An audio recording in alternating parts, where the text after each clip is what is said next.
Good morning. The August 27, 2014 meeting of the Board of Trustees is now called to order. In the interest of promoting the order and efficiency of these hearings, persons who are disruptive to the hearing will be asked to leave the hearing room immediately. Madam Deputy Controller, are there any corrections, additions, or deferrals on the agenda? Good morning.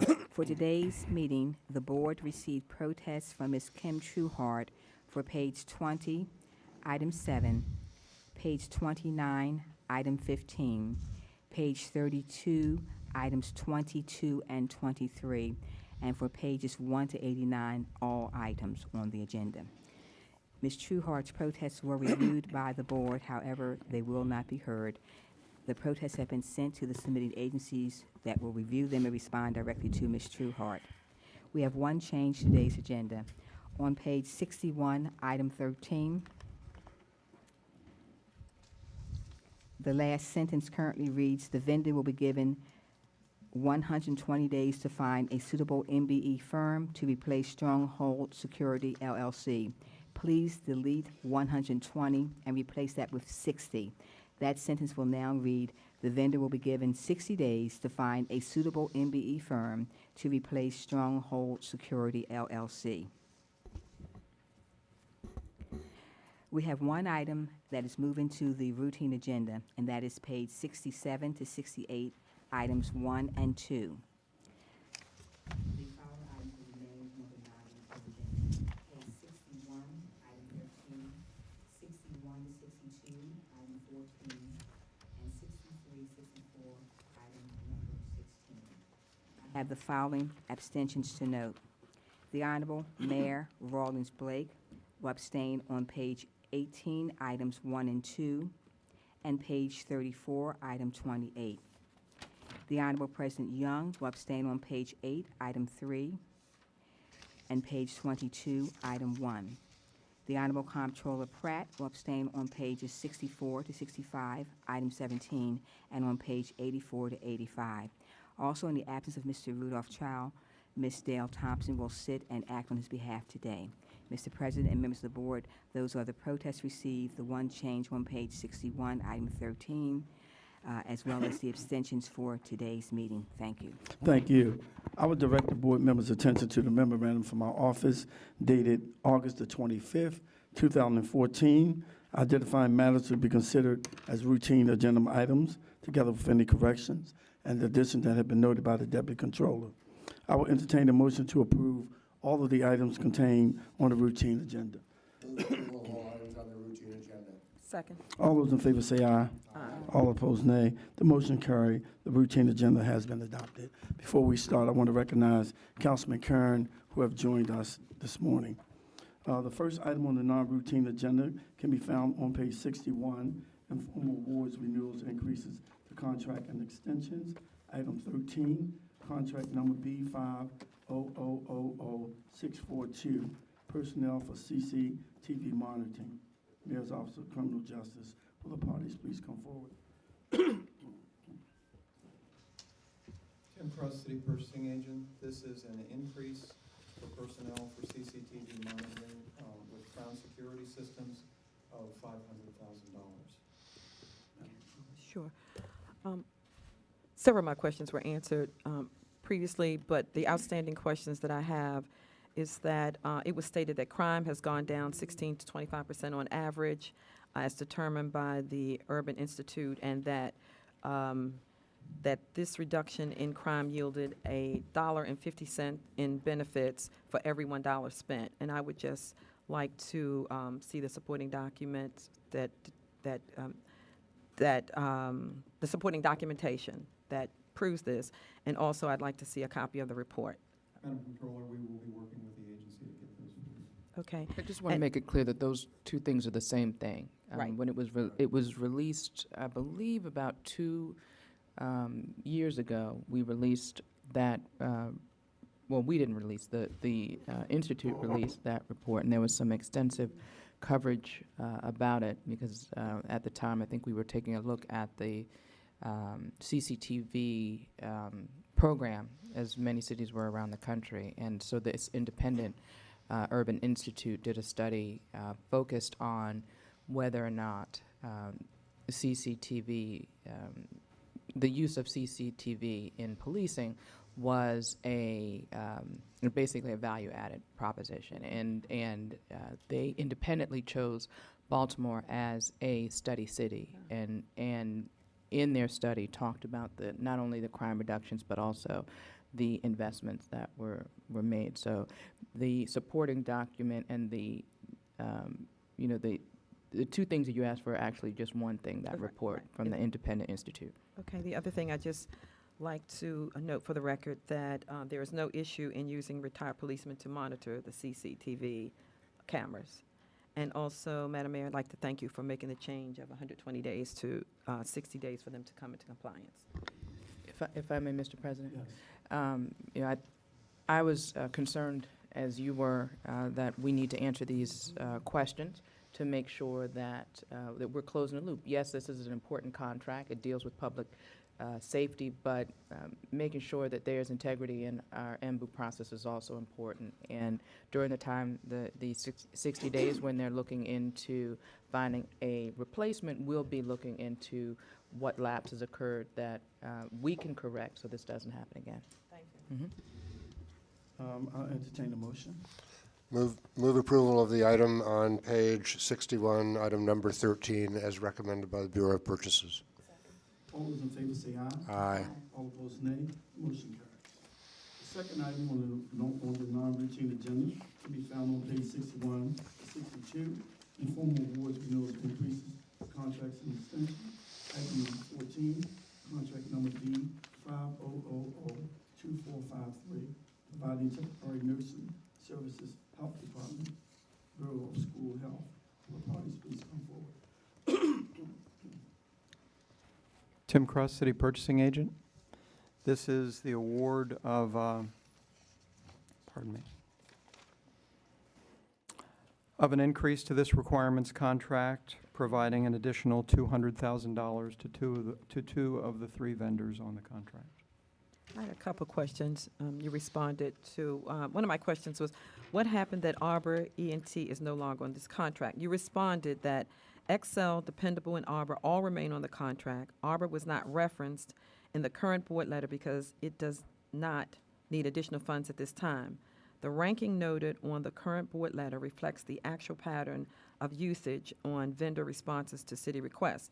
So my question was, why was nothing being awarded to Arbor today? Because Arbor still has money from the board's original allotment. And so of the $750,000 that they've been awarded, how much work have they performed? I don't have that particular figure with me, Madam Controller, but they are not anywhere near running out of that allotment at this point in time. Okay. And can you explain the statement, the ranking noted reflects the actual pattern of usage based on vendor responses to city requests? If you take a look at the number of responses that the vendors have given and been awarded a purchase order on, the vendor who has responded the most is the first call vendor, Excel Staffing. The vendor who has responded to the city's request, and the second highest volume was Dependable, and the vendor in the third highest volume was Arbor.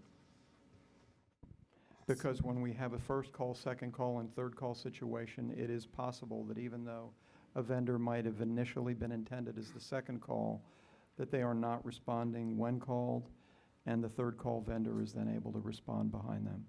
This could be the situation here. So you said we may have had problems with vendors responding to city requests. Have we? Only when the agency goes out to get temporary staffing and they go through this list of vendors to obtain the staffing that they need in the amount of time that they require.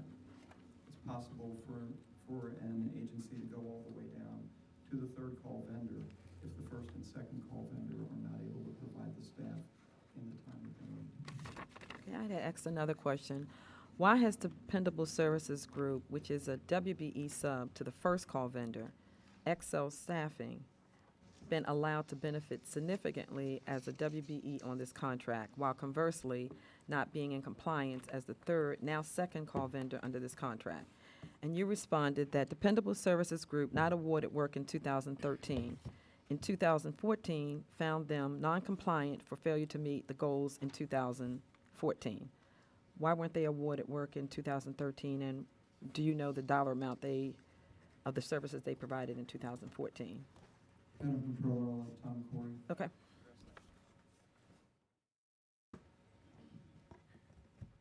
Good morning, Thomas Corey, Chief of the Minority and Women's Business Opportunity Office.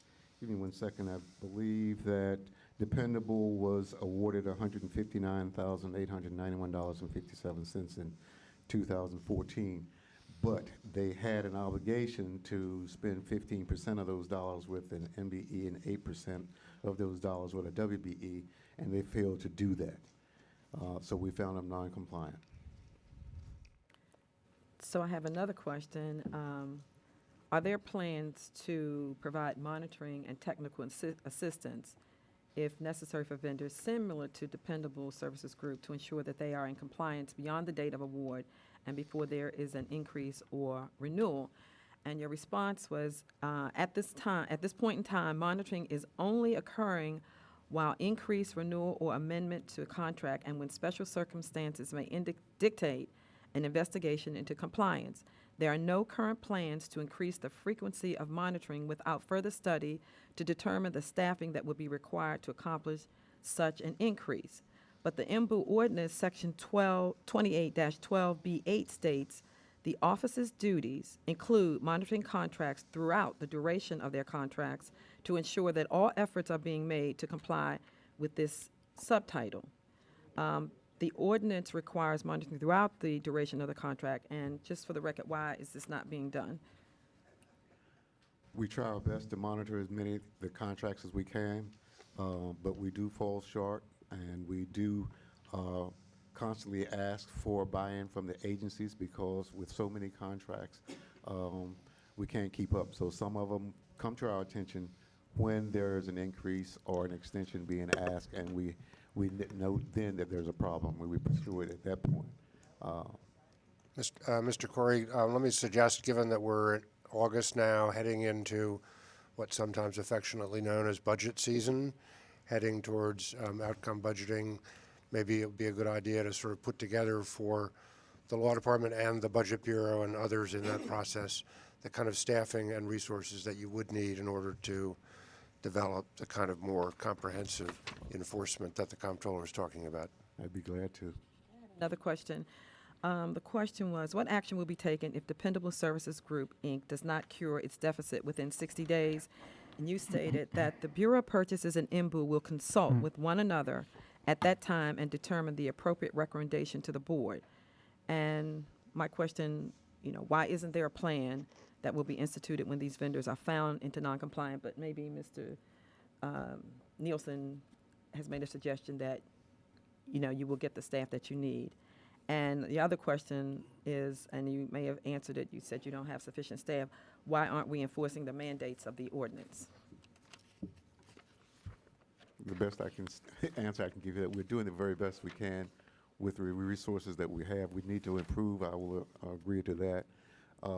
With regards to consulting with BOP on Dependable, because there are a couple of avenues we can take at that point, whether or not we suspend their contract or stop giving them work and those things. We'd have to discuss which would be the most appropriate action to take given the needs of the city, and we would take it from there. That's why we say we consult.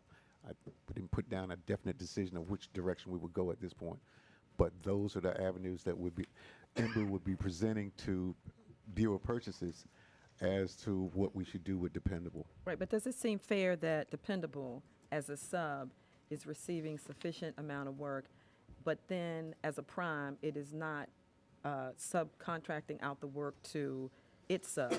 Because it seems like, and I'm not sure, but is Dependable doing all the work itself and not giving the work to its sub? They may be doing that, and that's And it's not what we intend for the ordinance. I agree with you, and that's one of the reasons we found non-compliant. And then, of course, in 2013, maybe they didn't respond to calls as a prime, so they didn't get any work. So now that they're getting work as a prime, they may very well be keeping as much of the money in their pocket as they possibly can. But the only time that we get wind of this is at time like this under the present scheme of things. Okay, so hopefully sufficient funding will be awarded you so that we can do a monitoring during the duration of the contract as indicated in the ordinance. Yes, thank you. Entertain a motion. Move approval of the item recommended by the Bureau of Purchases on page 61 and 62, item number 14. All those in favor say aye. Aye. All opposed, nay. Nay. Please note that Council President Young votes no. The third item on the non-routine agenda. And the comptroller vote no. The third item on the non-routine agenda can be found on page 63 to 64, informal awards, renewals, increases, contract and extensions. Item 16, solicitation number 06000, payment gateway services, Department of Finance. Will the parties please come forward? Tim Cross, City Purchasing Agent. This is a selected source award to Official Payments Corporation to provide payment gateway services from October 1st, 2014 through September 30, 2018, with 4 two-year renewal options. The amount of money is $1,152,000 for the first 4-year term. Madam Controller. Yes. Madam Controller. I had an issue.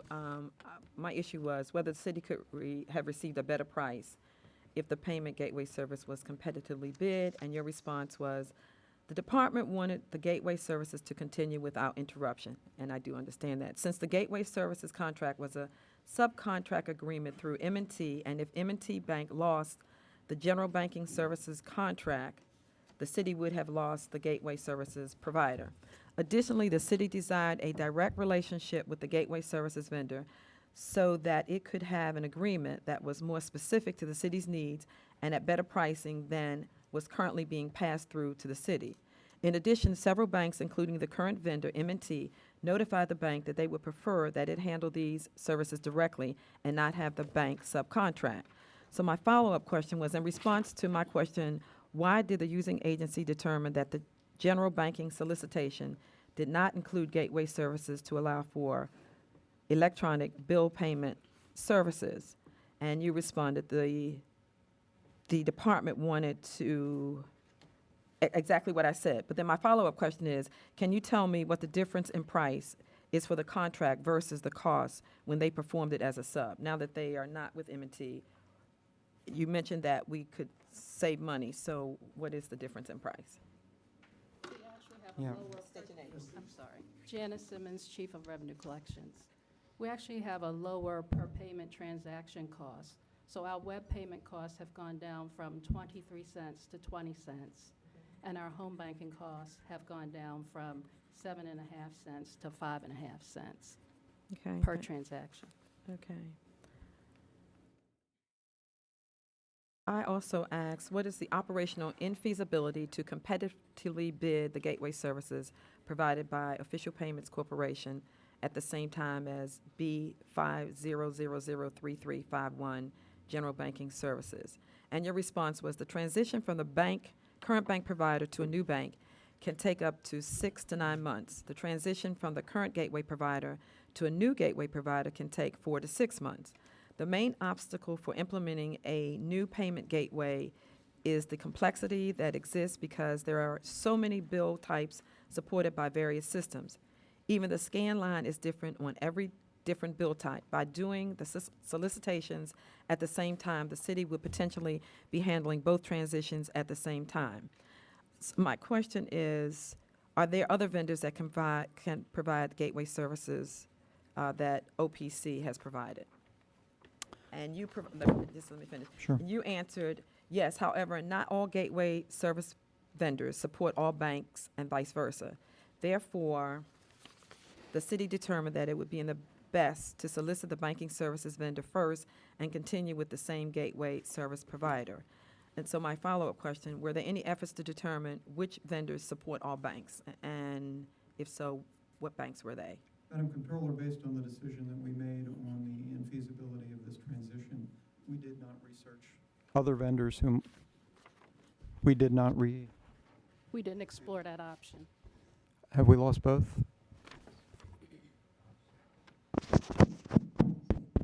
They're back. Excuse me. We didn't explore that option because of the plan to go forward without doing a solicitation for the payment gateway. So when will this be available for competitive bid? The earliest that would occur would be September 2018, and that would be when a new bidder could start, unless the city decides, unless we decide to recommend that we proceed with 2-year renewal options after that.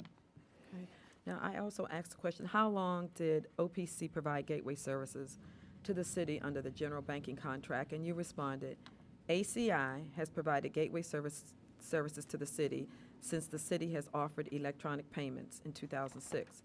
But there have been several corporate changes since that time.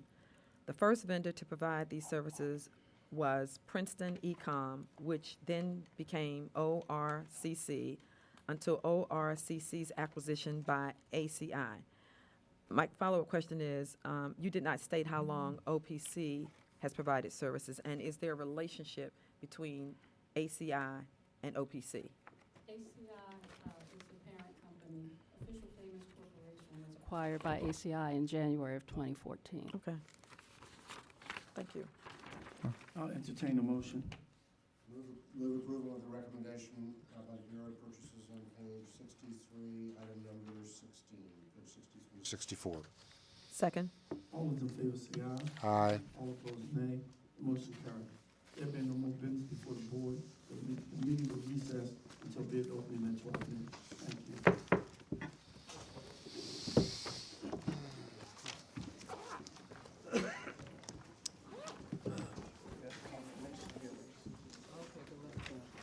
Thank you, take care.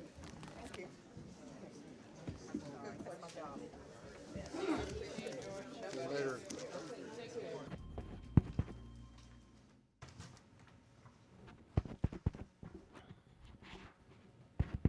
Good afternoon. The Board of Education is now in session for the opening and receiving of bids.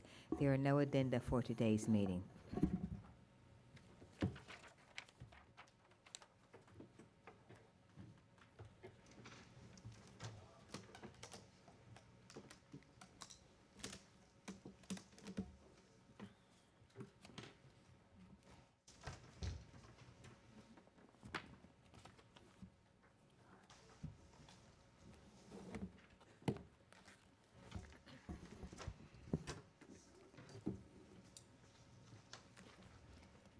SC 901, Patapsco Residuals Transfer Station at the Patapsco Wastewater Treatment Plant.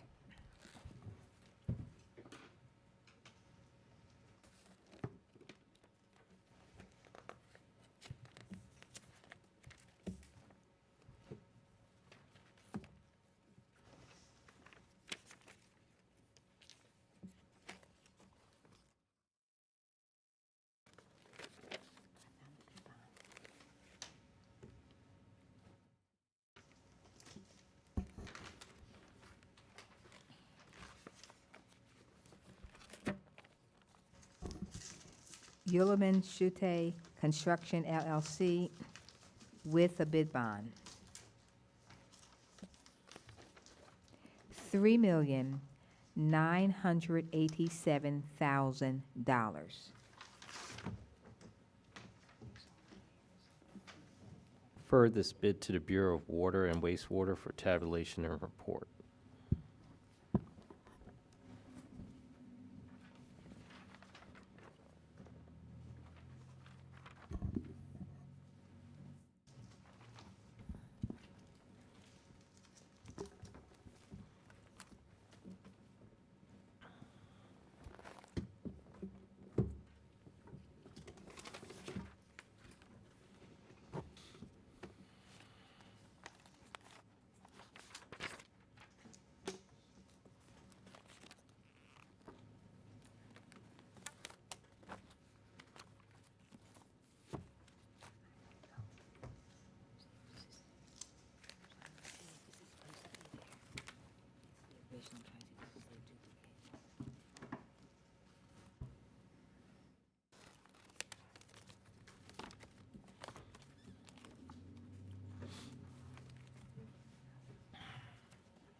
WC 1173, Guilford Finished Water Reservoir Improvements.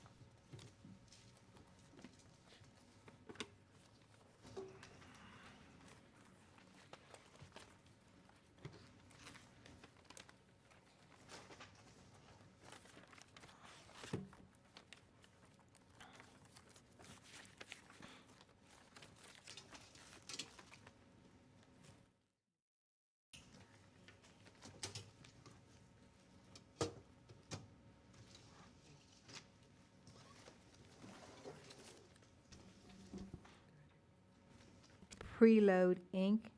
with a bid bond.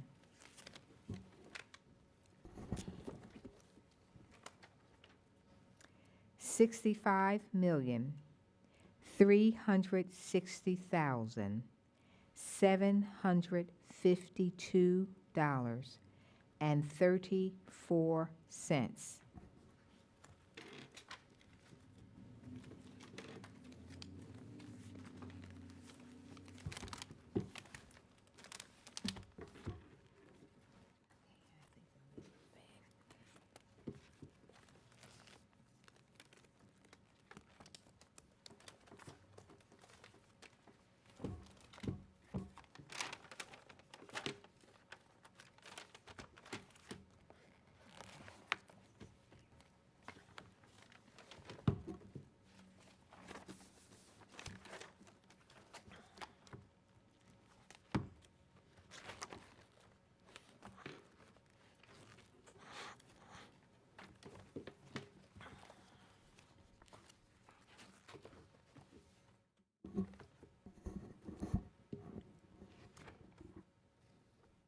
DN Tanks Inc.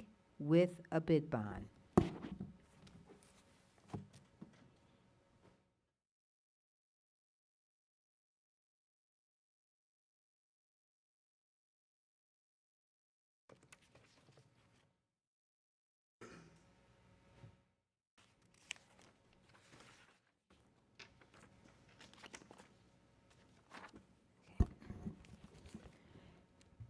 $67,327,086.34.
I make a motion to refer the bid of BST to the Law Department for review. Second. All in favor say aye. Aye. Aye. Matter having been moved and second, it is referred to the Law Department for review.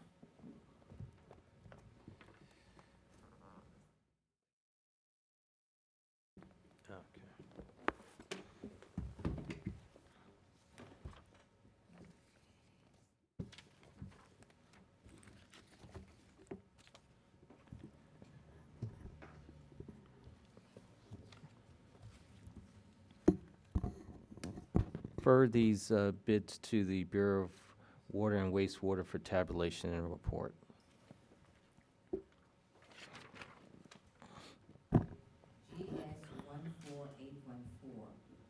Water Street Garage repair.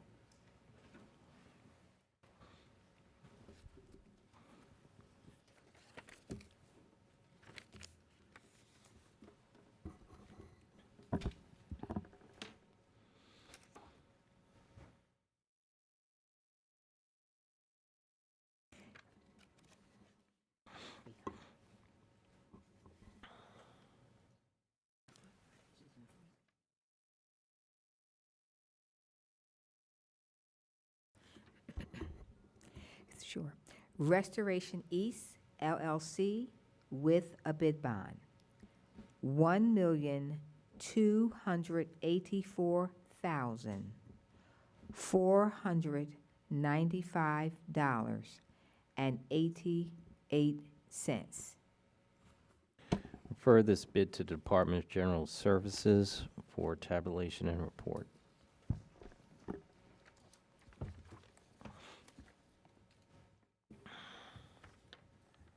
Okay, getting some checks.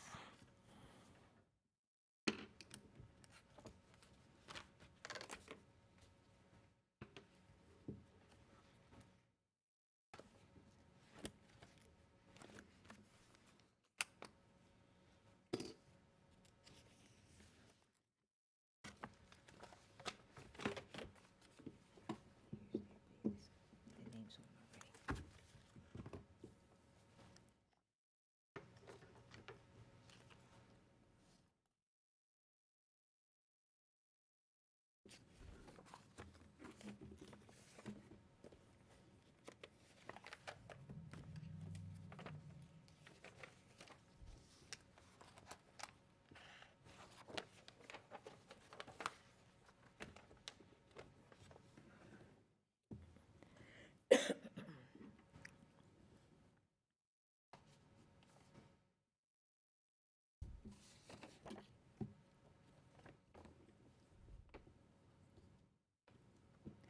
Sixteen cubic yard rear loading refuse collection trucks.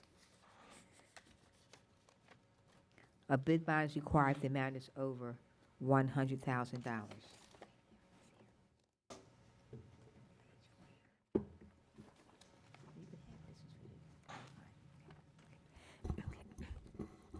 Maryland Industrial Trucks, Inc., with a check. $1,642,480. Refer this bid to the Bureau of Purchases for tabulation and report.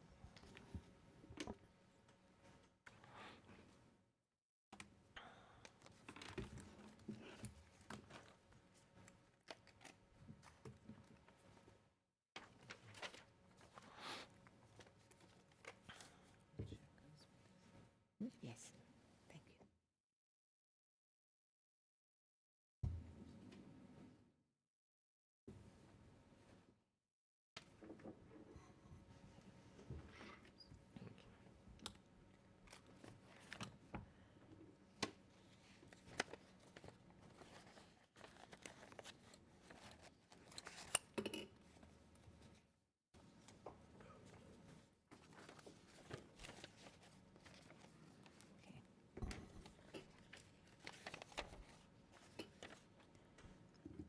B50003697.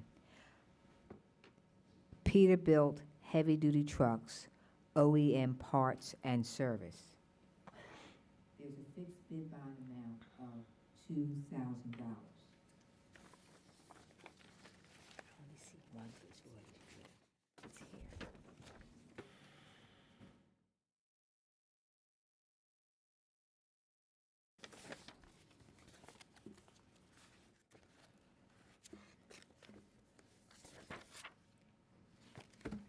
Share, there's no duplicate for this one.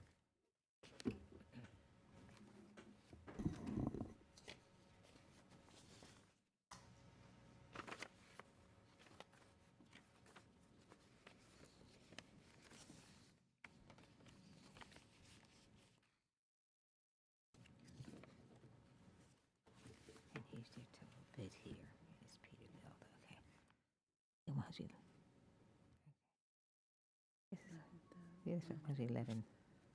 That's crazy. Okay. Peterbilt of Baltimore with a bid bond, $111,425. I'll put all this stuff together. Thank you. What's it doing? Oh, they have this way, I think.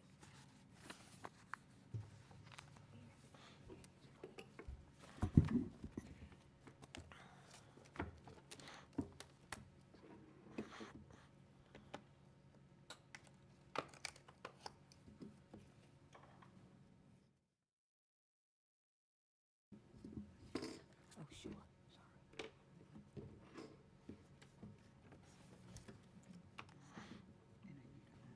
Sure.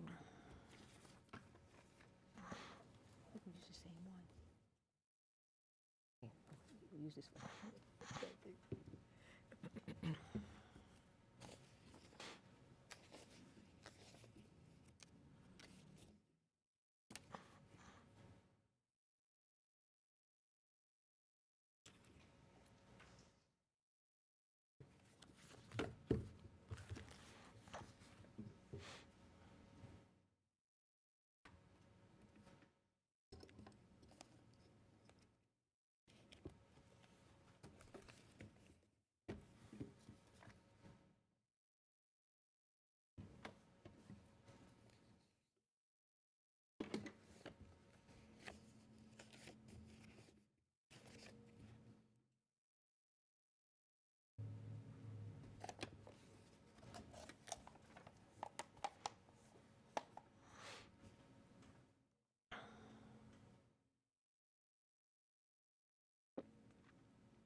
Every tab, sometimes they do that.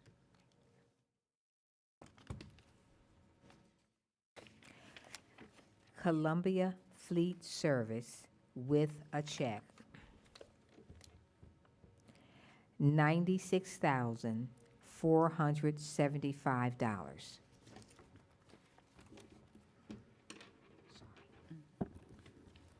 Refer these bids to the Bureau of Purchases for tabulation and report.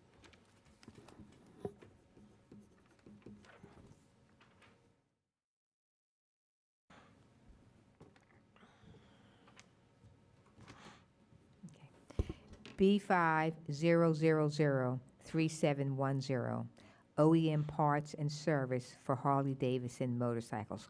No bids were received. That's the last one, sorry. Okay, pass this down.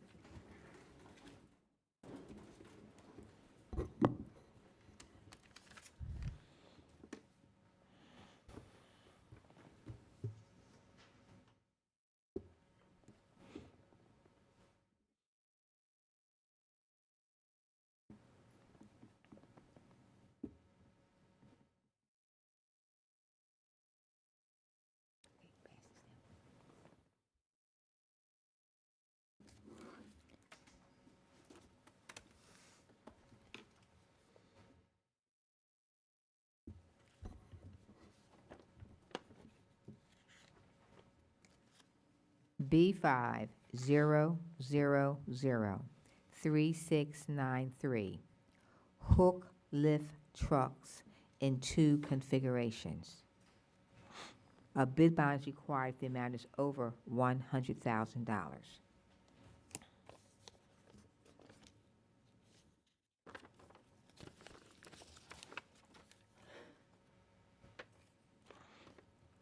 Waste Equipment Sales and Service LLC with a bid bond, $277,786.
Baltimore Freightliner with a check, $284,196.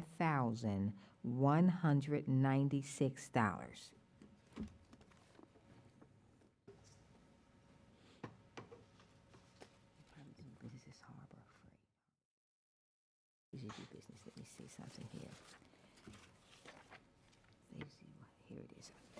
I'll reread that. It is Harbor Truck Sales and Service, Inc., doing business as Baltimore Freightliner, and it's with a check.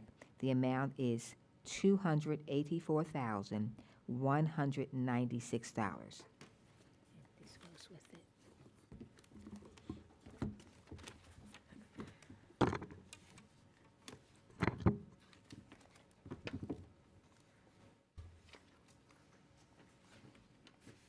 Here is.